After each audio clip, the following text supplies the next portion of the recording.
बोलिए वृंदावन बिहारी लाल की जय, श्री यमुना महारानी की जय, श्री गौरी गोपाल भगवान की जय। आए हुए सभी भक्तों को जय श्रीमन्नारायण, जय श्री कृष्णा, राधे राधे, जय गौरी गोपाल। कैसे हैं आप लोग? भगवान की पावन कथा में हमारे श्री सुशील कुमार गुप्ता जी, आपकी धर्मपत्नी श्रीमती रूबी गुप्ता जी, सुशील जी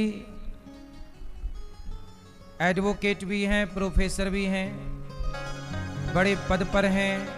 इतने बड़े पद पर होकर आप लॉ पढ़ाते हैं बच्चों को,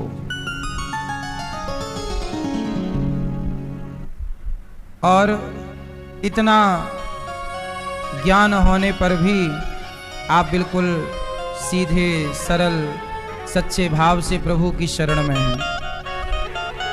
आपने बताया कि मैं एडवोकेट तो हूं, परंतु मैं गरीबों का केस लड़ करके बिना पैसे लिए उन्हें जिताने का प्रयास करता हूं, जो सत्य होता है।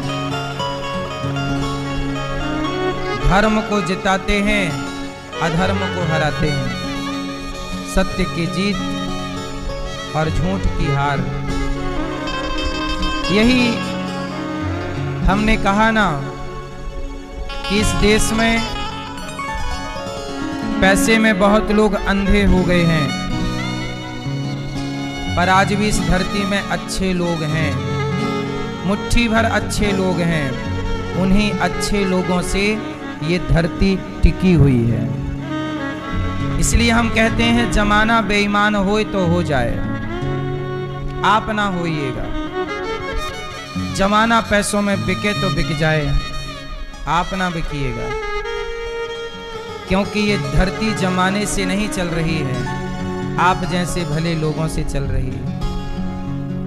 जब तक इस धरती में आप जैसे अच्छे लोग रहेंगे, तब तक ये धरती रहेगी।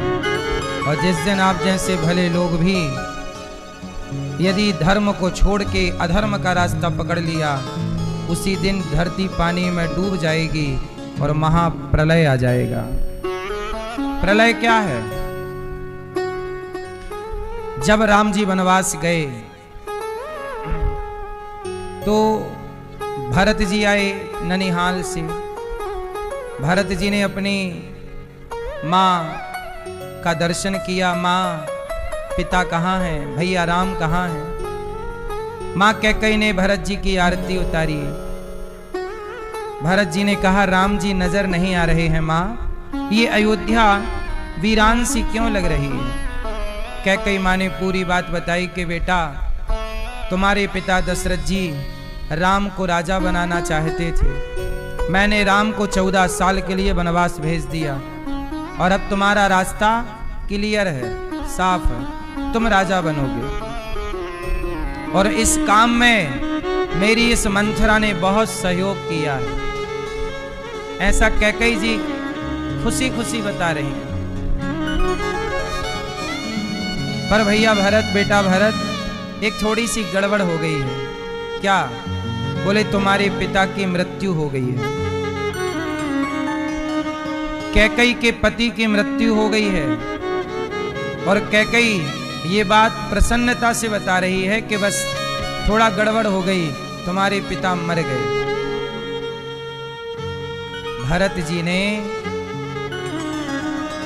कहा, माता, तुम्हारे मुंह पे कीड़े नहीं पड़ गए जब तुमने भैया राम को वनवास दे दिया? तुमने पेड़ की जड़ काट कर पत्तों को हरा भरा रखना चाहती हो, क्या ये संभव है माता? भरत जी रोए हैं। रोते रोते कहा कि आज के बाद मैं तुम्हें कभी मां नहीं कहूंगा। तुमने मां होने का अधिकार गवा दिया है। राम निर्दोष हैं, तुमने वनवास भेज दिया। और ये सारा कुछ मेरे कारण हुआ। भरत जी कौशल्या माँ के पास गए। माँ, गौशाला में आग लगा देने का जो पाप है ना माता, वो मुझे मिल जाए। हे माता, ब्राह्मणों के घर में आग लगाने से जो पाप लगता हो, किसी नगर शहर में किसी बच्चे बूढ़े को जिंदा जला देने से जो पाप लगता हो, गर्भवती नारी को जिंदा जला देने से जो पाप लगता हो, भरत जी कहते हैं माता वो पाप मुझे लग जाए। हे माँ, मैंने राम को वनवास नहीं भेजा, मेरा कोई लेना देना नहीं। कैकेयी की बुद्धि भ्रष्ट हो गई। अब ये बात भरत जी किससे कह रहे हैं? कौशल्या माँ से, क्योंकि सबको यही लग रहा था ना कि राम के वनवास में भरत जी का हाथ है। अब भरत जी सफाई दे रहे हैं। कौशल्या माँ बोली, बेटा मुझे पता है कि तेरा दोष नहीं है, पर तू ऐसे मत कह कि तुझे पाप लगे। बेटा तुझे पाप ना लगे। माँ ने समझाया, कौशल्या ने गले लगाया। दशरथ जी की मृत्यु हो चुकी थी, उनका अंतिम संस्कार किया भरत जी ने। और अंतिम संस्कार करने के बाद एक सभा लगी। उस सभा में सब बैठे हैं, कैकेयी माँ, कौशल्या माँ, सुमित्रा माँ, सब बैठे, सब बैठे। वशिष्ठ जी आए और वशिष्ठ जी ने कहा कि भरत, तुम्हारे भैया राम पिता की बात मानकर वनवास चले गए। पिता का एक वचन था कि राम को वनवास, तो राम जी वनवास चले गए। पिता का दूसरा वचन था कि भरत को राजा, तो भरत जी ये रहा राज सिंहासन, तुम्हारा इंतजार कर रहा है, आप राजा बन जाओ, आप राज सिंहासन पर बैठ जाओ। भरत जी बोले कि गुरुदेव, यदि मैं राजा बन गया, अब जो बात मैं आपको समझाने जा रहा हूं वो यहां पर बात है, ध्यान से सुनिएगा। भरत जी बोले कि गुरुदेव, यदि मैं राजा बन गया तो ये पृथ्वी पानी में डूब जाएगी, पृथ्वी में प्रलय आ जाएगा। क्यों? क्यों बेटा भरत, ऐसा क्यों? पापी रावण जैसे राजा के पाप से प्रलय नहीं आया, हिरण्याक्ष हिरण्यकश्यपु जैसे पापियों के पाप से प्रलय नहीं आया, तो भरत राजा बनेगा तो क्या प्रलय आ जाएगा? तब भरत जी ने जो बात कही वो आप सब बहुत ध्यान से सुनिएगा। भरत जी ने कहा कि गुरुदेव, ये जो धरती है ना, ये धरती को हम जैसे लोगों से उम्मीद है धर्म की। रावण से क्या उम्मीद करेगी पृथ्वी माता? वो तो पापी है, उससे क्या उम्मीद है? वो धर्म करेगा। धरती को धर्म की उम्मीद रावण से नहीं है। धरती को धर्म की उम्मीद अपेक्षा हिरण्याक्ष हिरण्यकश्यपु से नहीं है। धरती को धर्म की उम्मीद पापी राजाओं से नहीं है गुरुदेव, पर भरत जैसा भाई अपने भाई राम को, राम जैसे भाई को वनवास भेजकर यदि बड़े भैया का राज सत्ता खुद छोटा भाई प्राप्त कर ले और बड़े को वनवास भेज दे, यदि भरत जैसे भाई भी अपने भाई को धोखा देने लग गए तो ये पृथ्वी किसके बल पर टिकेगी गुरुदेव? यदि हमने भी धर्म छोड़ दिया, क्योंकि इस धरती को उम्मीद धर्म की किससे है? हमसे, अर्थात भरत से, अर्थात राम से। राम अपने पिता की आज्ञा मानकर चले गए, धर्म का आचरण किया है, धर्म का पालन किया है राम जी ने। और मैं राम को वनवास भेजकर उनकी सत्ता को हासिल कर लूं तो ये धरती क्या कहेगी? वाह भरत, कैसा भाई है, अपने भाई को वनवास भेजकर और अपनी मां से षड्यंत्र रचकर और राजा बन गया। क्या मेरे जैसे पापी राजाओं के बल पर यह धरती टिकी रहेगी? ये धरती दशरथ जी जैसे महान राजाओं के बल पर, राम जैसे पुत्रों के बल पर धरती टिकी हुई है। और भरत यदि अपने भाई की छाती पे खंजर मारकर राजा बनता है ना गुरुदेव, तो ये पृथ्वी रसातल में चली जाएगी। आपसे मेरी प्रार्थना है, आपके गांव में कोई व्यक्ति पाप करता है, चोरी करता है, झूठ बोलता है, भगवान को गाली देता है, संतों का तिरस्कार करता है, कोई बात नहीं, वो उसके संस्कार हो सकते हैं, पर आप कोई झूठ बोले बोलने दो, आप ना बोलिएगा। क्योंकि धरती पर धर्म, भगवान आपको वृंदावन क्यों बुलाए हैं, भगवान आपको कथाओं से क्यों जोड़ के रखे हैं, जो टीवी पर सुन रहे हैं, आपको भी भगवान ने घर बैठे अपने आप से जोड़ के रखा है। क्यों? भगवान चाहते हैं कि दुनिया, अब देखो लोग क्लबों में जा रहे हैं, शराब पी रहे हैं, मांस खा रहे हैं, गलत आचरण कर रहे हैं, पर भगवान ने आप सबको अपनी कथा से जोड़ रखा है। मानो भगवान आपसे ये कहना चाहते हैं कि दुनिया गलत रास्ते पर चल रही हो, पर आप जो कथाओं से जुड़े हैं, आप गलत रास्ते पर ना जाना। क्योंकि ये धरती आप जैसे भले भक्तों के बल पर टिकी हुई है। और आप भी यदि धर्म का रास्ता छोड़ दोगे, अधर्म पर चल पड़ोगे, आप भी छल करने लग जाओगे, आप भी झूठ बोलने लग जाओगे, तो फिर धरती किस पर भरोसा करेगी। इसे एक उदाहरण देकर भरत जी ने अपने गुरु जी को समझाया कि गुरुदेव, एक छोटी सी कहानी सुनिएगा, फिर उसका सार समझिएगा। एक धोबी था, अपने गधे को लेकर जंगल जाता चराने के लिए। एक दिन क्या हुआ कि धोबी को रास्ते में एक बड़ा सा चमकीला चमकीला पत्थर मिल गया। धोबी उस पत्थर को लाया और गधे के गले में टांग दिया, और रोज गधे को जब साबुन लगा के नहलाए तो उसी पत्थर से गधे को घिसे। एक दिन वहां से जौहरी निकला, तो जौहरी ने देखा कि गधे के गले में बहुत सुंदर हीरा लटक रहा है। धोबी जिसे पत्थर समझ के गधे के गले में टांग रखा था, वो क्या था? वो क्या था? वो हीरा था। तो जौहरी ने देखा कि गधे के गले में हीरा, तो धोबी से कहा कि भाई साहब, जौहरी ने कहा कि भैया ये पत्थर हमें दे दो। धोबी बोला कि ऐसे पत्थर तो जंगल में बहुत पड़े हैं, ले आओ। अब धोबी को कौन समझाए कि हर चमकता हुआ पत्थर हीरा नहीं होता।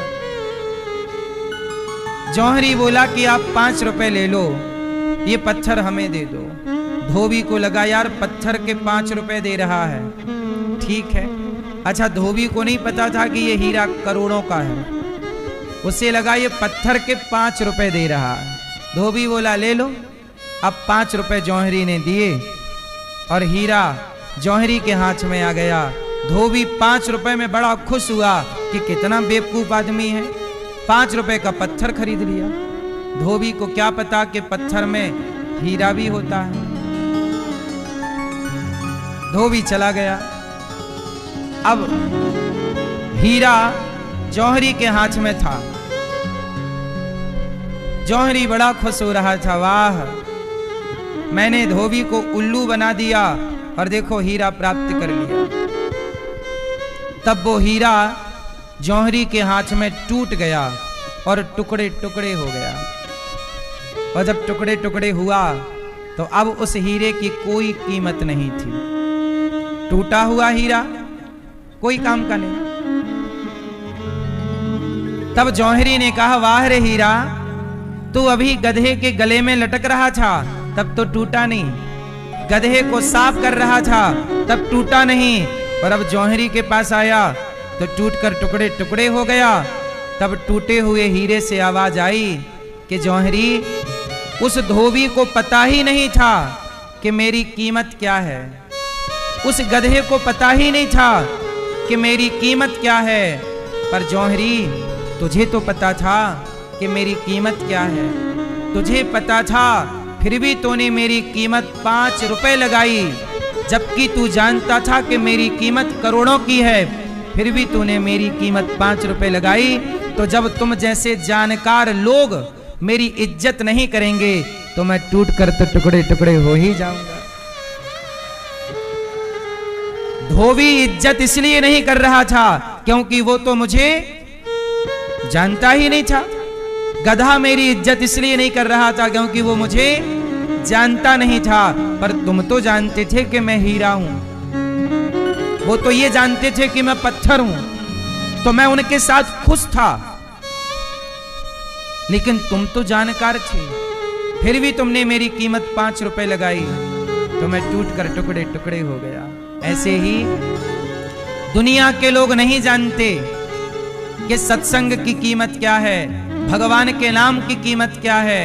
आप तो जानते हो कि एक नाम के बल पर अजामिल जैसा पापी तर गया, राम नाम के बल पर पत्थर पानी पर तर गए।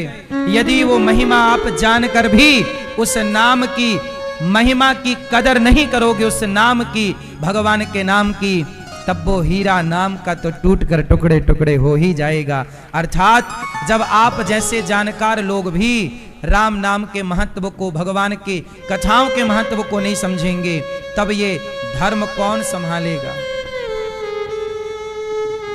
इसलिए जमाना ना समझे सत्संग की महिमा, जमाना ना समझे भगवान के प्रेम को, पर आप तो समझिए। आप तो जौहरी हो, साधु संत राम नाम की, कृष्ण नाम की बड़ी महिमा क्यों गाते हैं, भगवान के नाम की? क्योंकि वो जानते हैं कि जौहरी ही तो हीरा को जानता है। संत जानते हैं कि भगवान का नाम ही कल्याणकारी है।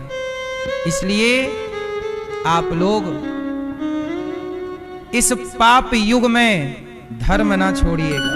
सबने छोड़ दिया तो छोड़ दिया, आप मत छोड़िएगा सत्य को, धर्म को।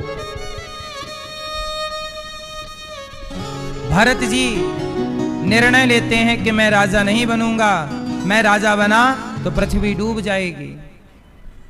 लोग कहेंगे कि वाह भरत, भैया को वनवास भेज के खुद राजा बन गए। मैं कलंक लेकर जी नहीं सकता, मैं भगवान से द्रोह नहीं कर सकता, मैं अपने भाई के साथ दगा नहीं कर सकता, मैं अपने भाई के साथ दगा नहीं कर सकता। मेरी मां ने अपने पुत्र के साथ दगा किया है, अर्थात कैकेयी ने राम से दगा किया, पर भरत राम से दगा नहीं कर सकता। देखो जरा, एक ही अयोध्या में दो लोग हैं। एक कैकेयी है जो अपने पुत्र के साथ दगा कर रही है, अर्थात राम के साथ, सौतेले पुत्र के साथ।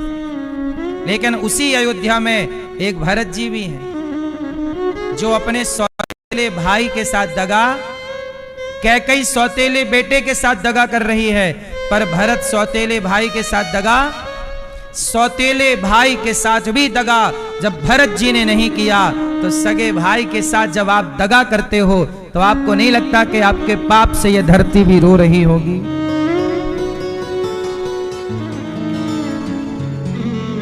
आपको नहीं लगता कि यह बड़ा पाप है? इसलिए मेरी मां,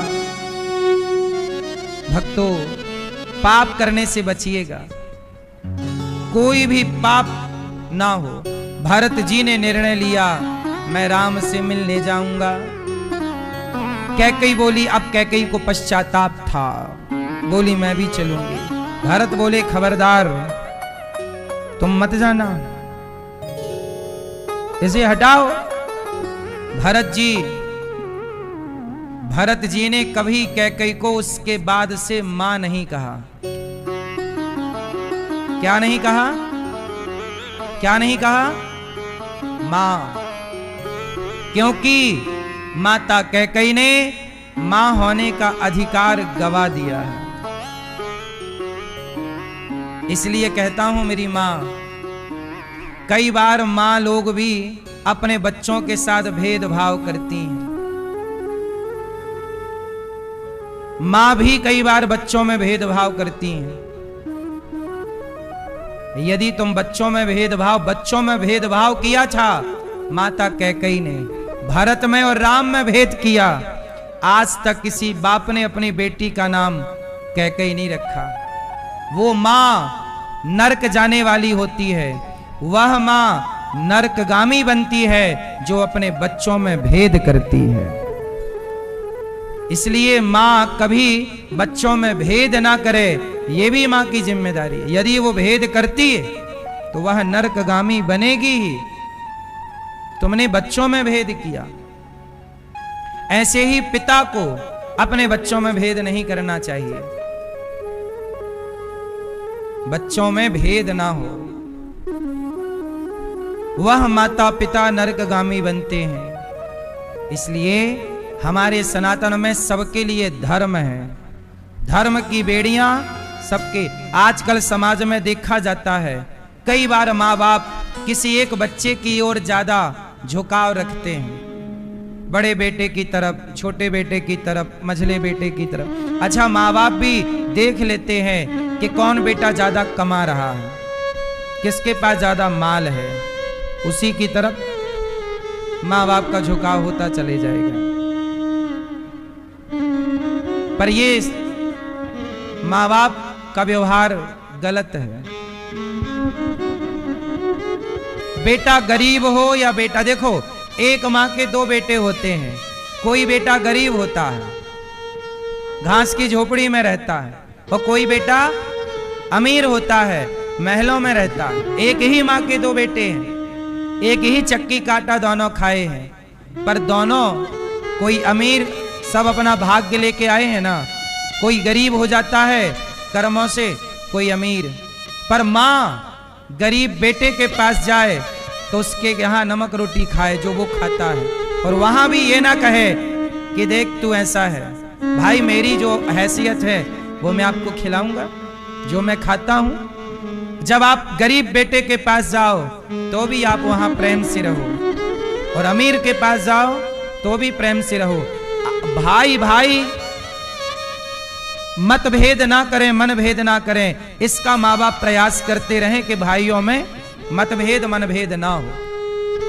परंतु यदि भेद है भाई भाई में, तो माँ बाप को उन दोनों के विचार से अलग रहना चाहिए। तुम दोनों में खटापट है भाई, मैं तो समझा रही हूं, लड़ो ना, पर है तो तुम्हारी लड़ाई है, मेरे तो दोनों बेटे हैं, मेरी किसी से लड़ाई नहीं है।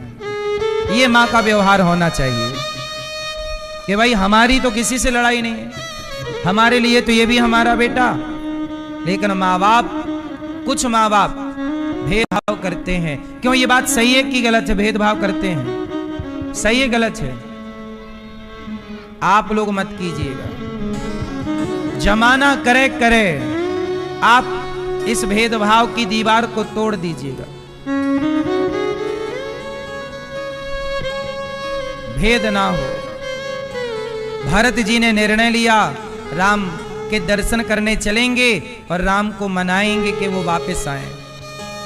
कैकेयी मां बोली मैं भी चलूंगी। भरत जी ने मना किया, आप मत जाना। क्या लेके मुंह जाओगी, क्या कहोगी? तुमने ही तो भगाया है राम को वनवास। कौशल्या मां बोली, बेटा भरत ऐसे ना बोलो, देखना कौशल्या मां का दिल। कौशल्या मां बोली कि भरत, यदि कैकेयी नहीं जाएगी ना तो कौशल्या भी नहीं जाएगी। भरत जी बोले, मां तुम किस माटी की बनी हो? तुम्हारे बेटे को इस कैकेयी ने वनवास भेज दिया और तुम उस कैकेयी का पक्ष लेती हो। कौशल्या बोली कि भरत, कैकेयी का दोष नहीं है। याद रखना, समाज में दो तरह के लोग होते हैं। जैसे आपके बेटे को यदि आपकी सौतन वनवास भेजती तो आप क्या दोष देती कि तूने मेरे बेटे को वनवास दिया है। समाज में एक व्यक्ति ऐसा होता है कि जो व्यक्ति को दोष देता है, तेरे कारण ऐसा हुआ, तेरे कारण ऐसा हुआ, तेरे कारण ऐसा हुआ। लेकिन कौशल्या मां ने कहा कि मैं कैकेयी का दोष नहीं मानती। फिर किसका दोष है मां?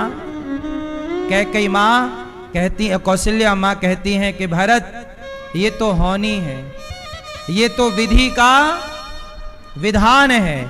एक वो लोग होते हैं जो किसी व्यक्ति को दोषी मानते हैं, और एक समझदार वो होते हैं जो व्यक्ति को दोषी नहीं, जो समझते हैं कि ये होनी है और होनी तो हो करके रहेगी, इसमें दोष किसी का नहीं है। हाँ, कोई निमित्त बन सकता है, जैसे कैकेयी निमित्त बन गई, पर दोष, अच्छा सच बताओ, दोष किसका है? राम के वनवास में किसका दोष है? उत्तर दो, किसका दोष है? कैकेयी का, माता कैकेयी का, मंथरा का, किसका? मैया, मैंने बोल दिया कि दो तरह के लोग होते हैं। आप लोग कौन से वाले लोग हैं? आप लोग व्यक्ति को दोषी बना देते हैं, तेरे कारण, तेरे कारण, तेरे कारण। पर कौशल्या मां कहती हैं कैकेयी के कारण नहीं हुआ। एक व्यक्ति वो है जो व्यक्तियों पर दोष लगाता है, पर एक व्यक्ति जानता है कि ना, इसकी क्या ताकत थी, आपकी क्या ताकत कि आप मुझे मार दो। यदि मैं मरा हूं ना, तो आपकी गोली से नहीं, वो मेरी मृत्यु ही थी जो आपको निमित्त बना करके आ गई। इसलिए अज्ञानी दोष देगा व्यक्ति को कि तुमने मार डाला, पर ज्ञानी कहेगा कि नहीं, वो तो होनी थी सो हो गई, वो समय था, वो होना ही था। इसलिए कोई भी घटना घटती है, कुछ भी होता है, इसमें किसी का दोष नहीं होता।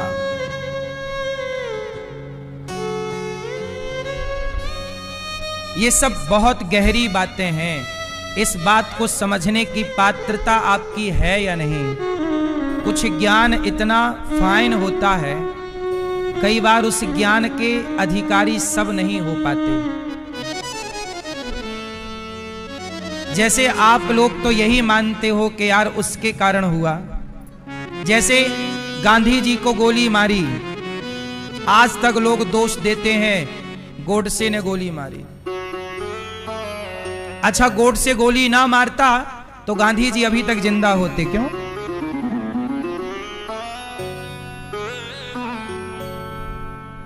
गोडसे गोली ना मारता तो गांधी जी तो अभी तक जिंदा होते।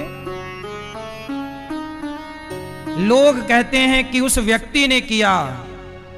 नहीं मेरी मां, काल चक्र अपने ढंग से चलता है, समय का पहिया अपने हिसाब से चलता है। यहां पर सबको इस पहिए की धुरी पर घूमना है, सिस्टम पे चलना है। इसलिए किसी के मारे कोई नहीं मरता। उदाहरण से समझो, अहमदाबाद में प्लेन हादसा हुआ पिछले साल, सारे लोग मारे गए।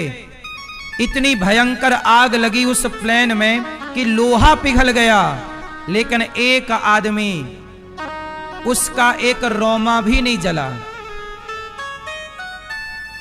उसका एक बाल भी नहीं जला। क्यों? सब जल गए, बच्चे बूढ़े सब जल गए, एक बच गया।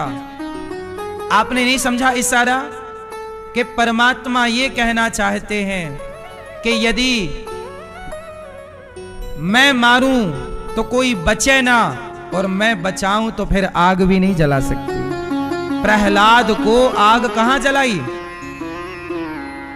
इसलिए मैं तब तक नहीं मरूंगा जब तक परमात्मा की इच्छा ना होगी, और जिस दिन मैं मरूंगा उस दिन इच्छा किसकी मानी जाएगी? इसलिए मौत से डरना मत।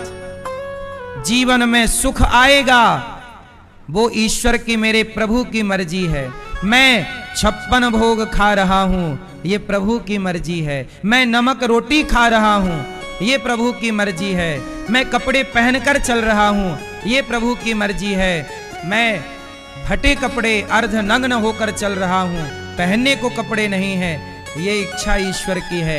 इसलिए कहता हूं कि भक्त कौन जो अपनी इच्छा त्याग दे, जो प्रभु की मर्जी में ही अपनी मर्जी मिला ले। प्रभु जो आपकी मर्जी, मेरी कोई मर्जी नहीं। जैसे रखे राम जी, ये भाव किसका है? माता कौशल्या का। कौशल्या मां कहती हैं दोष कैकेयी का नहीं है। अच्छा सच बताओ, क्या दोष कैकेयी का है? राम का वनवास क्यों हुआ? उत्तर दो, क्यों हुआ? क्यों हुआ? क्योंकि राम को पिछले जन्म में शाप मिल गया था। राम कौन है? भगवान विष्णु, भगवान नारायण। एक बार नारद जी का विवाह करने का मन हो गया, लड़की भी पसंद आ गई, विश्वमोहिनी। बहुत सुंदर लड़की थी, एक नाम था विश्वमोहिनी। नारद जी ने कहा कि मैं इस लड़की से विवाह करना चाहता हूं। तुरंत आनन फानन में भगवान विष्णु, नारद जी का तो ले दे के एक ही कोई है भगवान, नारद जी का तो भगवान के सिवा कोई नहीं। नारद जी गए, हे प्रभु वो मेरे को थोड़ा ब्याह करना था। तो बोले बजट बिल्कुल नहीं है। भगवान बोले हम खर्चा करेंगे। बोले प्रभु ऐसा है कि देखो विवाह तो करना है, पर मैं थोड़ा, आपने देखा मेरा रूप रंग बहुत अच्छा नहीं है, आप बहुत सुंदर हैं। तो प्रभु तो सुंदर हैं। तो नारद जी बोले प्रभु ऐसा कीजिए कि थोड़े टाइम के लिए आप अपना वाला रूप मुझे दे दीजिए, मैं आपकी तरह दिखने लग जाऊं। आपन रूप देहु प्रभु मोही, आप अपनी सुंदरता मुझे दे दीजिए। भगवान बोले ले लो। भगवान बोले जाओ, मेरा रूप चाहिए ना, तो भगवान के तो बहुत रूप हैं, अनेक रूप आया। तो भगवान के बहुत रूपों में भगवान का एक रूप है बंदर। बंदर किसका रूप है? भगवान का। तो भगवान ने अपने बंदर वाला रूप नारद जी को दे दिया। और नारद जी भी इतना भरोसा करते हैं कि बेचारे उन्होंने दर्पण भी नहीं देखा। उन्हें लगा भगवान ने दिया होगा तो बढ़िया ही दिया होगा अपना वाला। अब नारद जी बन गए बंदर। वो गए विश्वमोहिनी के सामने, मैं आ गया। विश्वमोहिनी जी ने देखा, रे राम राम राम, क्या मैं इतनी गई गुजरी हूं कि मेरे से ब्याह करने बंदर आए हैं। अब विश्वमोहिनी तो दूसरी तरफ भाग गई, मैं नहीं करती बंदर से ब्याह। तो नारद जी को लगा अच्छे से देख ना पाई होगी बेचारी, शर्म के मारे। नारद जी फिर पीछे पीछे गए और उसके आगे जाके फिर खड़े हो गए, मैं आ गया।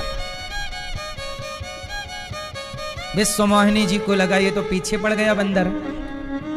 तब वहां भगवान विष्णु प्रकट हो गए और वह विश्वमोहिनी ने भगवान विष्णु को माला पहना दिया।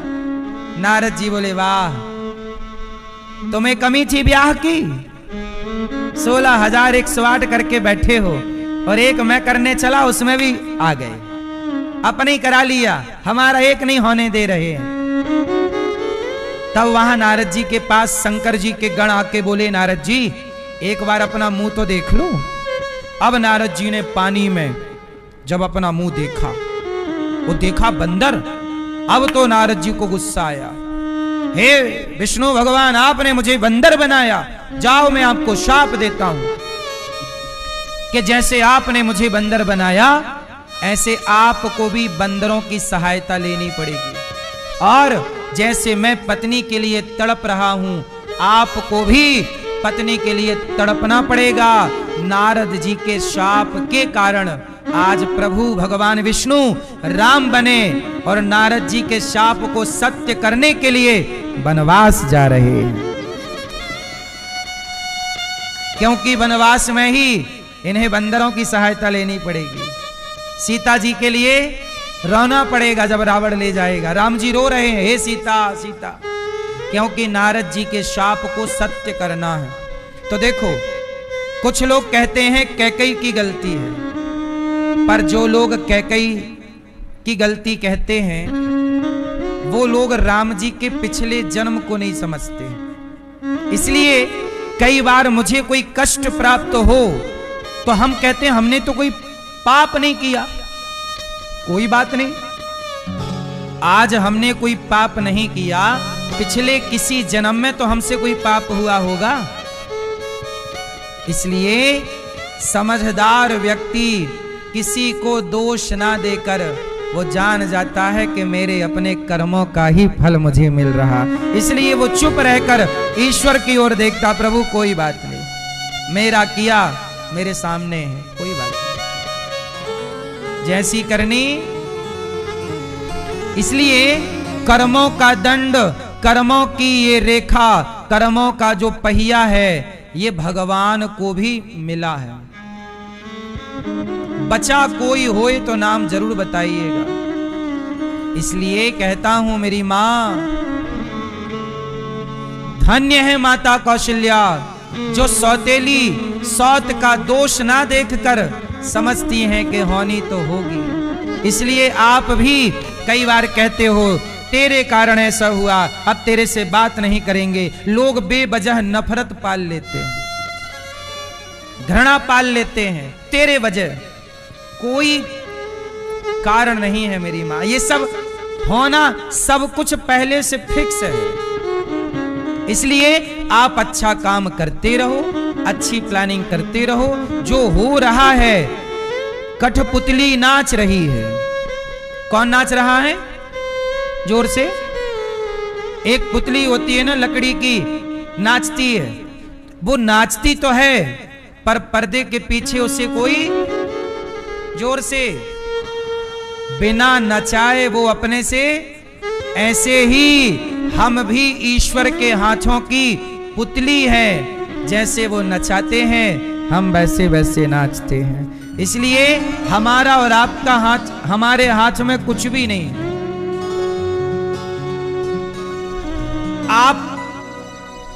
आपको क्या लगा आप वृंदावन आ गए? नहीं, आपके हाथ में वृंदावन आना नहीं था। आप पर भगवान ने कृपा की दृष्टि डाली और उन्होंने आपको अपने पास, आप आए नहीं, बिहारी जी ने बुलवा लिया, आ जाओ आ जाओ।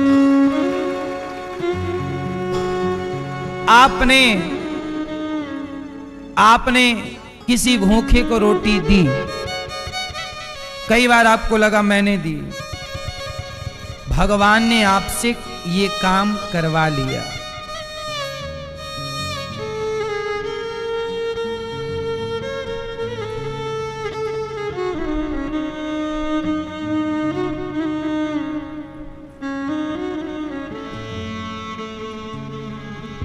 एक कथा है, सुनाऊं?